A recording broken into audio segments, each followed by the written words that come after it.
ore sono?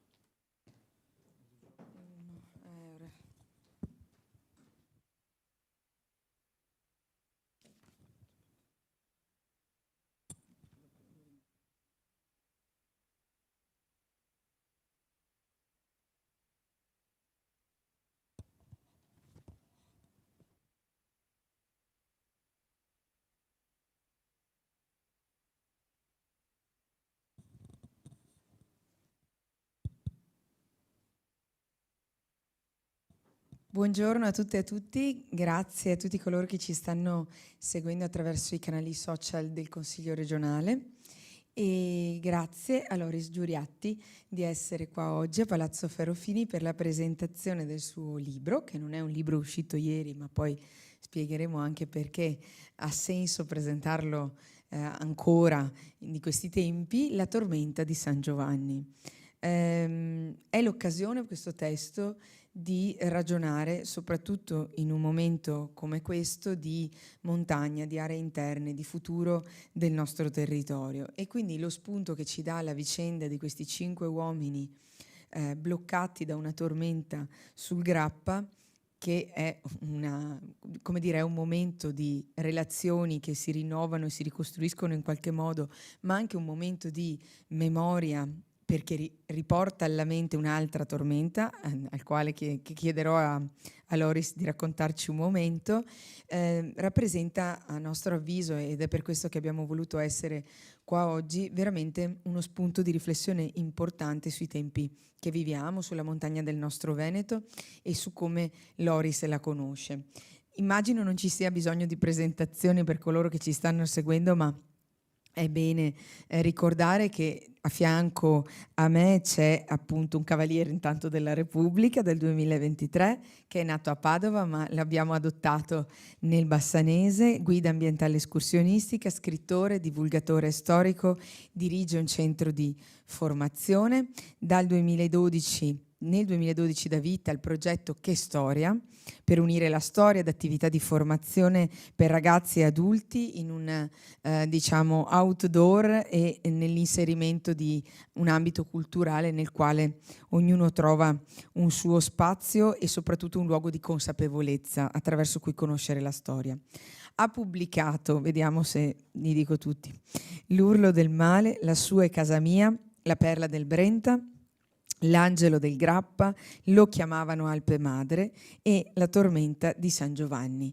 Perché La tormenta di San Giovanni chiude la trilogia del Grappa e perché in realtà ne è un po' anche l'inizio? Beh, grazie dell'invito, veramente è un'occasione eccezionale quella di riuscire a parlarne qui. La tormenta di San Giovanni è la chiusura di una trilogia. Io ho voluto dedicare tanto tempo, ho dedicato più di un decennio al Grappa. Sono nato a Padova, quindi sono, come dice un amico, un foresto. E un po' alla volta sono entrato in punta di piedi in questo mondo meraviglioso, in questa piccola città nella città, perché il Monte Grappa ha i suoi abitanti, ha le sue abitudini, ha tutta una serie di cose che andavano affrontate in punta di piedi. Ci ho messo un decennio, sono partito per gioco con l'Angelo del Grappa, che aveva uno scopo, che era quello di raccontare la storia della Prima Guerra Mondiale ai ragazzi a scuola, quindi era un libro didattico, è stato un libro che ha avuto un buon successo. La tormenta è il terzo, dopo appunto Lo chiamavano Alpe Madre, e vuole un po' chiudere.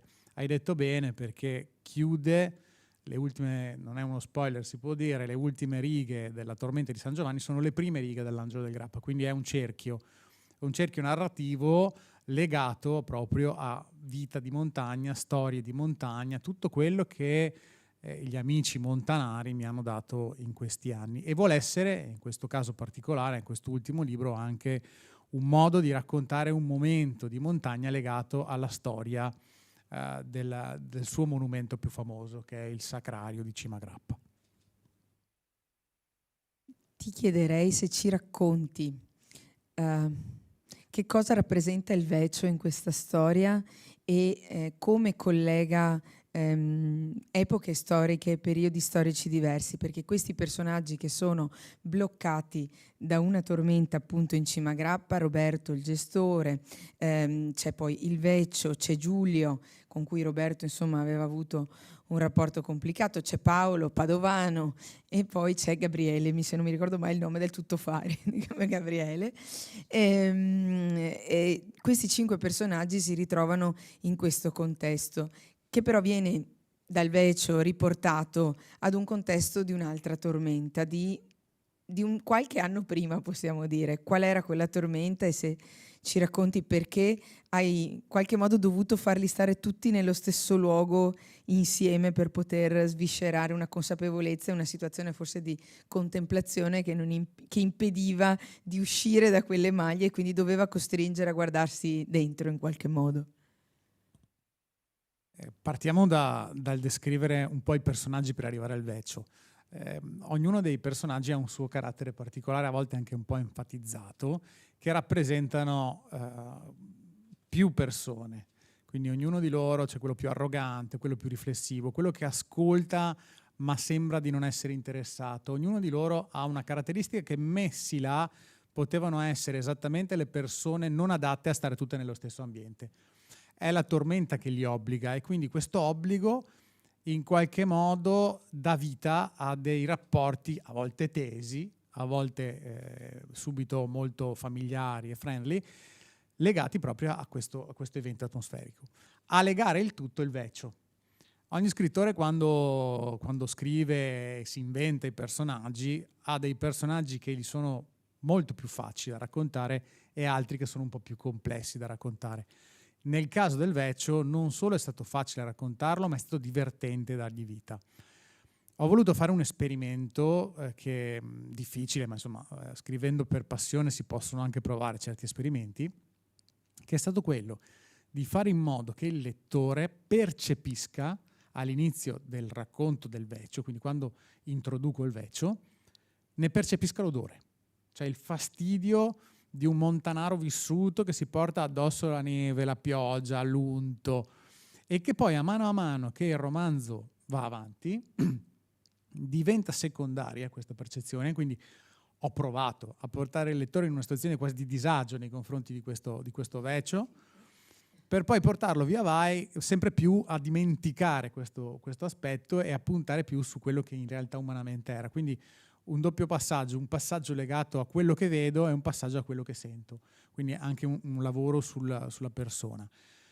Lui rappresenta la montagna, quindi in qualche modo rappresenta chi vede la montagna, poi adesso è un tema di estrema attualità, chi vede la montagna di sfuggita e ne coglie aspetti positivi, aspetti negativi e a volte anche ironici, nel senso leggevo proprio un articolo oggi su un social di qualcuno che si è lamentato di aver pagato 4 euro un panino sul rifugio e il gestore con garbo e delicatezza gli diceva prova ad andare su un autogrill, esatto, e vediamo cosa ti costa, no? Però ci sono ancora questi paradossi e un po' alla volta invece il Vecchio cerca di portare queste persone che sono abbastanza simili a questo avventore della montagna come ambiente quasi di mordi e fuggi a persone che cominciano a vivere la montagna. E questo è stato un lavoro divertente soprattutto. Hai accennato al vivere la montagna oggi, poi torniamo sul libro, ma approfitto per chiederti questa cosa. Allora, da profondo conoscitore, tu vivi la montagna, ci porti un sacco di persone durante l'anno, insegni loro ad avere consapevolezza di ciò che sta attorno, racconti il Grappa forse come nessun altro ha fatto in questi anni e lo stai facendo con la competenza di chi questa terra l'ha conosciuta, l'ha studiata, ci si è appassionato, ha scoperto cose che altri non avevano raccontato, non avevano messo nero su bianco e ci ha permesso di conoscerle. Che montagna è il Grappa oggi e che montagna vorresti che fosse in futuro? Sembra scontato, ma una delle cose belle del Grappa è che è una montagna selvaggia. È una montagna che ha ancora quell'aspetto di montagna non troppo antropizzata e che ti permette di vivere anche delle esperienze di natura molto forti. Questo è il bello che diventa brutto nel momento, non essendo di grande interesse turistico, crea delle grosse difficoltà a chi ci deve lavorare.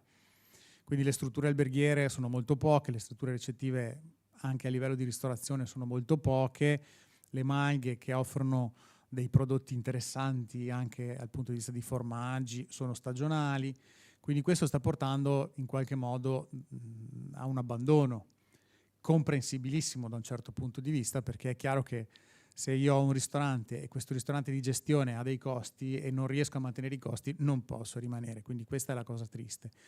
Sull'aspetto turistico, che è quello che mi coinvolge particolarmente, può dare ancora tanto. Può dare ancora tanto, mi auguro e spero insomma, che questa cosa sia compresa bene da chi. Purtroppo questo è un problema del Grappa da tanti comuni che ne hanno un piedino dentro. Il Grappa ha 3 province, una ventina di comuni, mettere d'accordo tutti è molto difficile e questo purtroppo il turismo in questo momento lo sta un po' pagando. Cerchiamo di fare un buon lavoro, da almeno 1 anno e mezzo almeno come guide ci siamo abbastanza raggruppati, hanno creato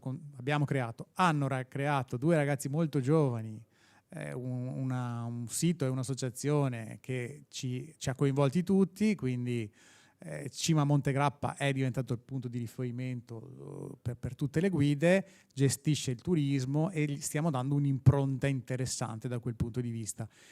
Chiamare turismo, portare turismo, potrebbe essere la svolta anche per le attività commerciali, perché più persone si portano, poi si apre il mondo di che persone portiamo. Ecco, quello che stiamo cercando di fare noi è non solo accontentarci di portare turismo, ma educare il turismo alla montagna, che è un lavoro interessante e particolare.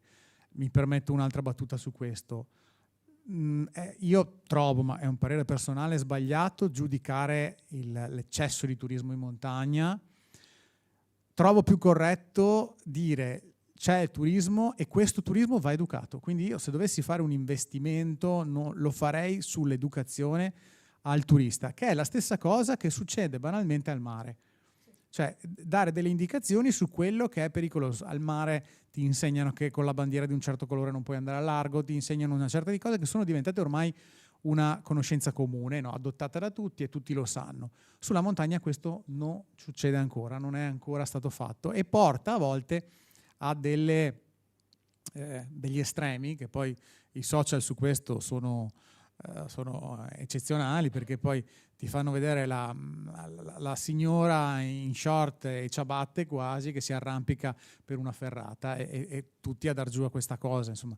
Ecco, sì, quella è una cosa gravissima, ma probabilmente quella signora non sa neanche cosa sta facendo, non sa che non è un pezzettino di 3 metri, ma passati 3 metri poi continua così, serve un moschettone, un imbrago, un caschetto e tutta una serie di cose. Ti rifaccio una domanda su questo veloce, ma solo per continuare il ragionamento.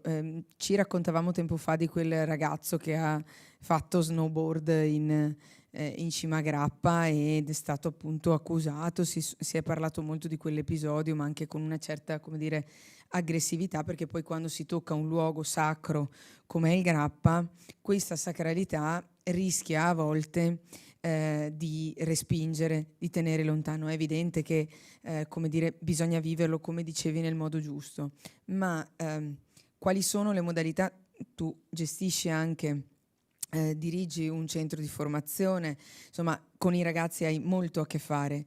Il modo migliore che tu hai trovato in questi anni, attraverso i libri, attraverso l'essere guida naturalistica, qual è il modo migliore in cui, dal tuo punto di vista, in cui rendere consapevoli, provare ad educare la montagna a un turismo sano? C'è già la risposta nella domanda, nel senso che quel ragazzo là, io non l'ho colpevolizzato per... Allora, va un po' vista la cosa, no? Perché giustamente hai detto giusto, no? Vedi un ragazzo scendere sulla via degli eroi di un sacrario militare, è normalissimo e ci sta tutto che ci sia un attacco mediatico potente. Bisogna farsi una domanda però. Va colpevolizzato tanto se lui è cosciente di quello che sta facendo ed è uno sfottò, una sfida, meno se non sa cosa sta facendo. E io ho il forte dubbio che quel ragazzo non era in grado di sapere dov'era, cioè lui non sapeva che in quel momento non era una discesa lineare, piatta, pulita, tra due colonne di pietra, ma era su una via degli eroi di un grande sacrario. Io, poi il ragazzo non è mai stato individuato, ma se fosse stato individuato avrei cercato di fargli un certo tipo di formazione. Banalmente gli faccio fare servizio in grappa un paio di domeniche dove si aggrega anche ad una guida o qualcuno che gli racconta quel posto. Poi diventa, se tu ripeti l'errore, se lo fai, allora c'è un problema importante a monte. Ma se non ne hai coscienza, se non lo sai, quello che stiamo cercando di fare è di lavorare sui ragazzi, sull'emotività dei ragazzi. Quindi una nostra visita guidata si avvale anche in alcuni casi di strumenti tecnologici, quindi usiamo anche fare delle proiezioni all'interno delle gallerie, che non sono le proiezioni, passami, tipo Gardaland con i botti, le urla, ma sono proiezioni emotive di un ufficiale che spiega ai ragazzi cosa sta per succedere, o addirittura fa un finto arruolamento e nel secondo video parla non più ai ragazzi ma parla a un altro ufficiale dicendo dei miei uomini non è rimasto uno. Quindi i ragazzi si sentono coinvolti all'inizio come partecipi di questa cosa e alla fine vengono quasi non più considerati perché sono tutti morti, no? Quindi questa è una riflessione che tocca molto i ragazzi, li fa fare delle riflessioni che a volte, guarda, anche questa cosa interessante, quando succede ci sono dei ragazzi che escono con le lacrime agli occhi e dei ragazzi che escono ridendo. A volte mi è capitato che qualche insegnante, ma guarda te, questi qua, no, è una reazione che a quell'età là è una reazione emotiva. Vuol dire che siamo riusciti a entrarci dentro. La loro difesa è di ridere, che è classico di un adolescente, ma è al pari di chi piange, cioè siamo arrivati a fare in modo che sia stata incisa l'anima. Incidere l'anima è quello che è importante, perché ti permette poi di, a 1 anno, a 2 anni, a 5 anni, a 1 mese, il giorno dopo, di riflettere e di dire, ma non ci avevo mai pensato. Ultima cosa, molto banale, andando nelle scuole qualche anno fa cadeva il centenario giusto con i ragazzi che mi trovavo davanti, ragazzi del 99, 1999 e ragazzi dell'899. E quindi gli dicevi una cosa che può sembrare banale. Sapete ragazzi che chi è partito nell'ultima tranche aveva la vostra età? Le facce sono quelle che ti sorprendono, perché ti guardano come dire no, le foto che tu vedi sono foto dove sti ragazzi sono talmente consumati dalla vita che sembrano 20enni, 30enni, 40enni, invece hanno magari 18 anni. E quindi riuscire a fargli capire questo è stato già un primo passo. E là mi sono accorto che probabilmente è l'informazione che diamo, che è un'informazione molto o superficiale o a volte troppo storica.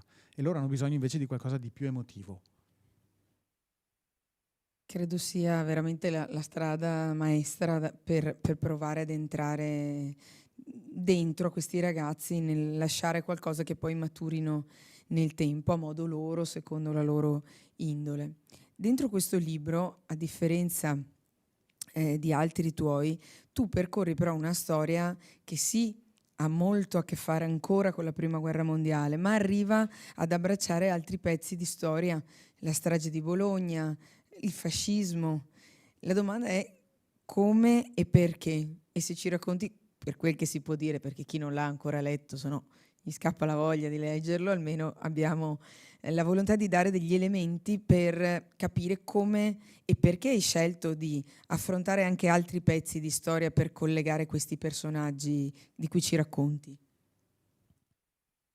Allora, la strage di Bologna era un dovere a me stesso.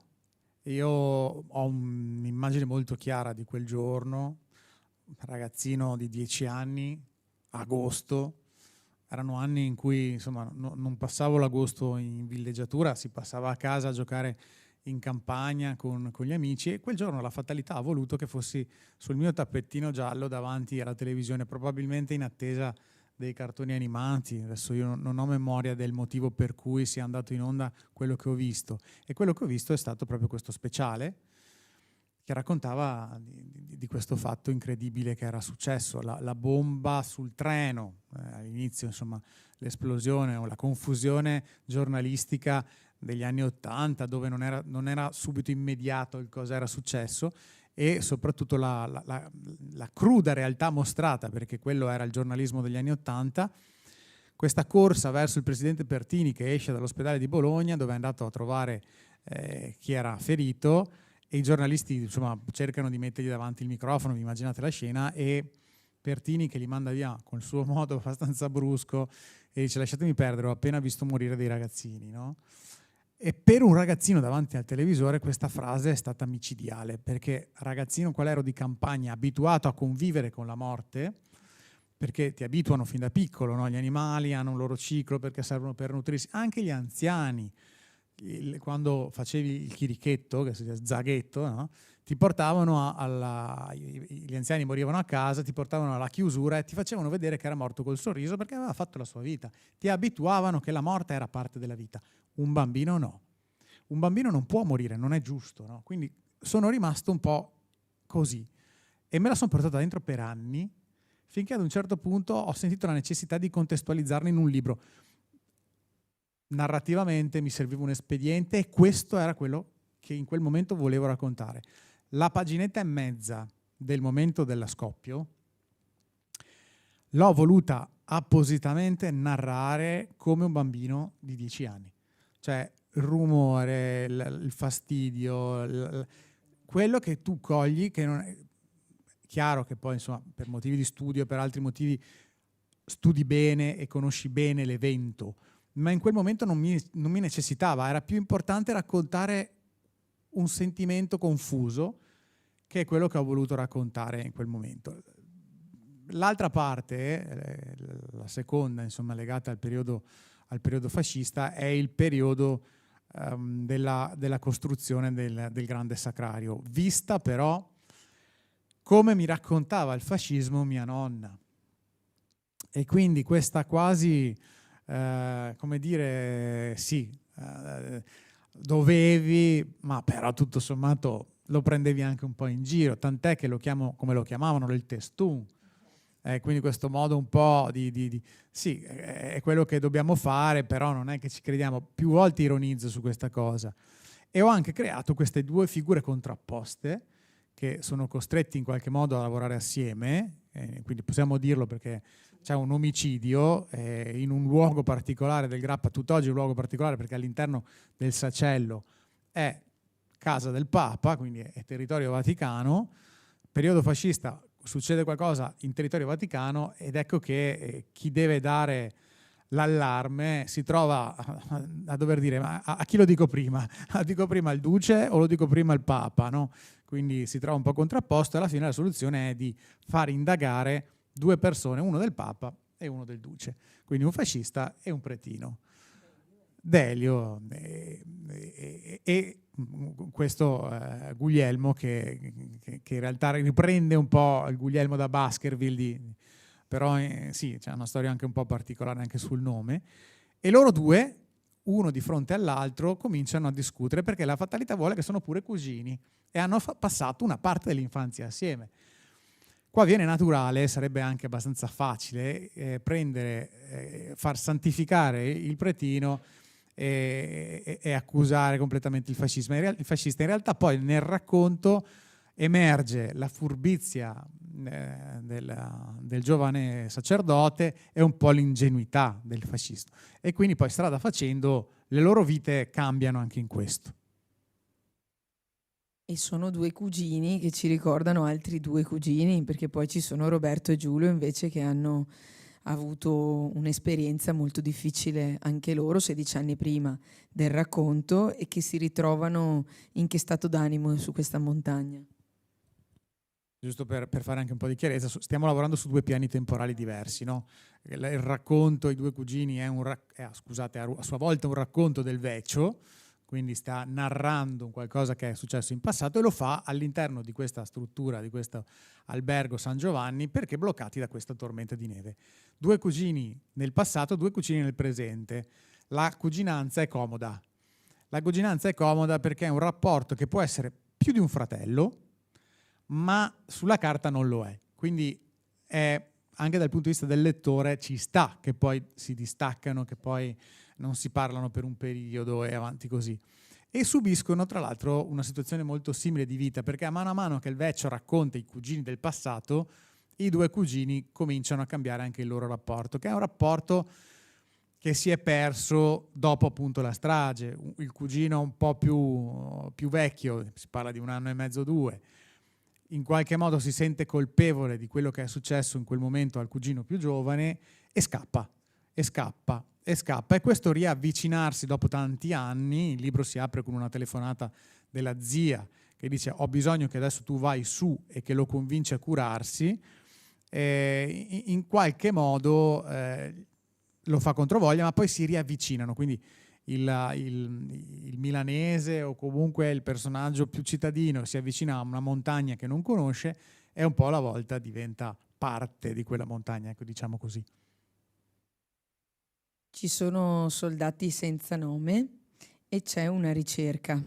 La frase che tu utilizzi all'inizio del libro di Conan Doyle sul fatto che c'è chi, come dire, le cose le conosce, chi le scopre. Ciò che un uomo può inventare, dice Conan Doyle, un altro può scoprire. C'è un tema di conoscenza, ma anche un tema di scoperta. In questi anni, nella scrittura dei tuoi libri, e anche in questo, si sente tanto la ricerca, secondo me, e la scoperta. Tutta sta curiosità, tutta questa necessità di capire da dove arriva, io lo so, però vorrei che ce lo raccontassi. Io ho avuto un nonno, come tantissimi, insomma, io ho avuto un nonno che l'ha fatta quella guerra. Un nonno silenzioso e taciturno, seduto sempre sulla sua seggiolina e insomma, ogni qualvolta succedeva la qualsiasi cosa, la risposta era in dialetto veneto, insomma, ma è comprensibile: l'è colpa della guerra granda. E quella guerra granda, come la chiamava lui, è stato sempre un po' il cruccio fin da piccolo. Io dico spesso, insomma, forse è una delle prime parole che ho imparato: papà, mamma, mamma, papà, guerra granda. Quindi sono le parole che ho sentito fin da piccolissimo e che mi ha creato non pochi problemi in quinta elementare, quando finalmente siamo arrivati a raccontare la prima guerra mondiale, e che la maestra mi ha cercato, e non con poca fatica, di far capire che guerra grande e prima guerra mondiale era la stessa cosa, perché io volevo sapere cos'era la guerra grande. E quello mi ha cominciato, questo non dire nel nonno mi ha aperto tutto questo mondo legato alla ricerca. La ricerca è una passione grande che mi sta dando anche delle grandi soddisfazioni, perché riuscire a ricostruire delle storie dimenticate con una componente fortuita incredibile, che ti fa capire in qualche modo che qualcuno ti aiuta in questo, no? Perché sapete che insomma, la ricerca storica è estremamente scientifica, non è che tu puoi dire una cosa così, forse è andata così, forse è andata colà, devi dimostrarla. E a volte ci sono dei buchi che non riesci a capire a chi chiedere, come chiedere, e ti arriva la risposta per caso, che ti riesce a mettere in ordine le cose. Ecco, tutto questo è una specie di missione. Questo terzo libro racconta di una parte importantissima, che è quella proprio legata ai senza nome.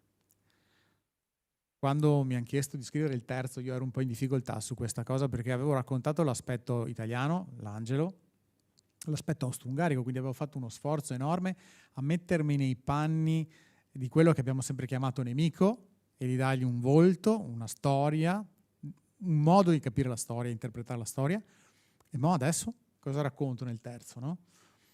E il senza nome è un'apparizione che mi è arrivata da un ragazzino dei tanti che porto su. Sapete, non sempre sono tutti attenti. C'è quello un po' più vivace che va di qua, va di là, va di su, va di giù, e che la professoressa a un certo punto individua, e per non fare brutta figura lo prende, lo avvicina e con la lingua quando andiamo a casa, no? Quindi questo col terrore prende la prima occasione buona e ti fa la domanda, quindi rientra in gioco. Ho fatto la domanda. Siamo davanti al sacrario, io racconto 12.615 caduti, dove vedete i nomi ci sono i nomi, dove vedete le urne grandi, ci sono gli ignoti. E lui, prende al volo l'occasione e domanda, che domanda hai? Davanti alla parte italiana del sacrario, ma sono tutti italiani quegli ignoti? Professoressa blu, viola, no? Come se avesse fatto la domanda più stupida della vita. E in realtà, pensandoci 2 secondi, non avevo una risposta da dargli, perché sono ignoti. Quindi mi viene da dire sì, perché sono stati raccolti in zone italiane, ma anche no, perché potrebbe essere un qualsiasi motivo che ha fatto sì che anche banalmente la raccolta, no? Il momento della raccolta. E quello mi ha fatto ragionare sul fatto che effettivamente io non avevo mai raccontato, avevo raccontato 2 storie di persone con un nome, ma non avevo mai raccontato la maggioranza delle storie. Cioè tutti quelli che non ce l'avevano il nome, che sono la parte importante del sacrario, perché insomma, se guardiamo la parte austro-ungarica, 10.295, solo 295 hanno il nome.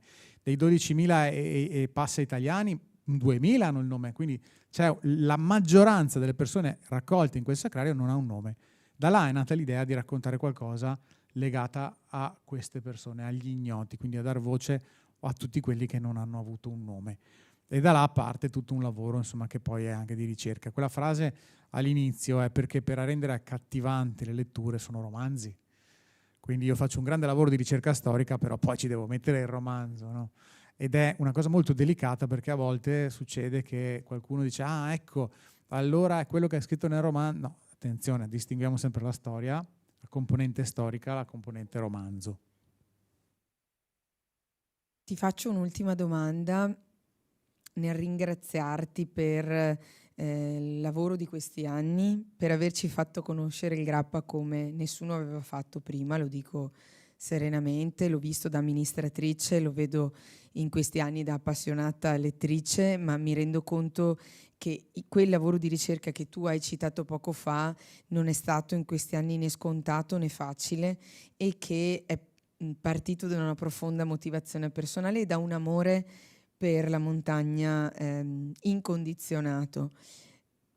Prima ti ho chiesto come vedi il Grappa, come vorresti il Grappa in futuro, e la risposta è stata popolato da un sano ed educato turismo, da un turismo consapevole. Sono tempi, è una domanda di attualità, sono tempi in cui assistiamo al rischio di vedere le aree interne e le montagne, come dire, svalutate nella loro prospettiva futura. C'è il piano strategico nazionale per lo sviluppo della montagna, insomma, che parla delle aree strategiche, è un piano delle aree appunto di montagna interne, è un piano strategico in cui addirittura si teorizza in alcuni aspetti di uno studio collegato una sorta di accompagnamento assistito all'abbandono di questi territori, dove proprio lo spopolamento ormai ha raggiunto determinati livelli. Scrive questo studio, l'obiettivo 4 anzi del piano strategico, bisogna andare verso in qualche modo un accompagnamento. La scorsa settimana abbiamo fatto un incontro, abbiamo tenuto un incontro in uno dei luoghi significativi dell'altopiano, no? Forte Corbin, e lì ci siamo chiesti se sia veramente questa la strada, e quindi di salvare le aree di montagna che in qualche modo turisticamente reggono, o se invece una narrazione più ampia che valorizzi anche la montagna più povera, la montagna più isolata, in qualche modo eticamente debba essere svolta. E a te chiedo il futuro di questa montagna, di queste aree interne, anche politicamente rispetto ad istituzioni che io lo vedo da consigliere regionale. Abbiamo approvato una serie di, sono stati approvati in consiglio regionale, spesso con nostra contrarietà, una serie di provvedimenti, ad esempio la presenza dei fuoristrada nei sentieri silvopastorali, oppure le stanze panoramiche di lusso sopra i 1600 metri, insomma cose che ti fanno riflettere su che tipo di montagna vogliamo. E in tutto questo c'è un tema di servizi, di giovani coppie che dovrebbero, perché, scegliere territori di montagna in cui andare a vivere. Assistiamo per contro, per effetto del cambiamento climatico, ad una immigrazione verticale che va verso la montagna, dove è meno caldo, dove d'estate si vive, ma in tutto questo, tra contraddizioni profonde, parlare di quasi un suicidio assistito, un abbandono calmierato della montagna fa male a chi vive e la fa vivere. Volevo chiederti quello che ti senti di dire su questa questione, in piena libertà. Allora, come prima cosa ti ringrazio per quello che hai detto all'inizio, ma per dovere devo dire che non sono l'unico che racconta il grappa, e va citato Paolo Malaguti in primis e Roberto Frison, insomma, che dedicano tanto tempo e hanno dedicato tanto tempo a raccontare il grappa, è doveroso. La montagna, allora, io ho una convinzione importante ed è una cosa che mi fa anche estremamente piacere quando vado in grappa, che è legata alle tradizioni della montagna. La montagna povera, la nostra montagna, si porta appresso delle tradizioni casearie, culturali enormi. Abbandonarle, lasciarle morire la montagna vuol dire lasciar morire anche questo. Ecco che non possiamo, perdiamo un valore aggiunto quale può essere il morlacco o il bastardo fatto in malga, perché la tradizione muore, cioè è vero, lo fanno in caseificio, non è la stessa cosa. Perdiamo tutte le tradizioni legate alla stagionalità della montagna, l'andare a boschi, il curare i boschi, cioè tutte queste cose qua sono in mano ormai a delle persone anziane che, se si segue questo processo, quindi se si lasciano morire, nel giro di 10-15 anni non lo fanno più, se ne tornano giù. Ma questo vuol dire perdere tutto. Ora, cosa farei? Ma per pensiero mio, che sono l'ultimo degli ultimi, valorizziamo i ragazzi che vogliono andare a vivere in montagna e ben volentieri queste persone trasmettono loro tutto quello che è legato a tradizioni, a cultura gastronomica, e riusciamo ad avere una montagna che da un certo punto di vista rinasce con gente 2.0, quindi va avanti magari porta avanti le tradizioni, ma è in grado di gestire banalmente i POS, le linee internet, i social. C'è un esempio molto bello di un ragazzo nella zona non sulle montagne nostre, sulla zona delle montagne del Bresciano, che è diventato famosissimo nei social facendo vedere che munge le mucche. Cioè, sembra una cosa sciocca, banale, ma in realtà pochi lo sanno fare.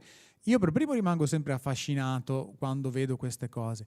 Perché non dar valore a queste? Sono da incentivare questi ragazzi. Diamogli l'opportunità, come tra l'altro sta facendo qualche altra ragione, a vivere in montagna, aiutati, e loro in cambio acquisiscono queste conoscenze e poi le tramandano ai loro figli o portano avanti una tradizione.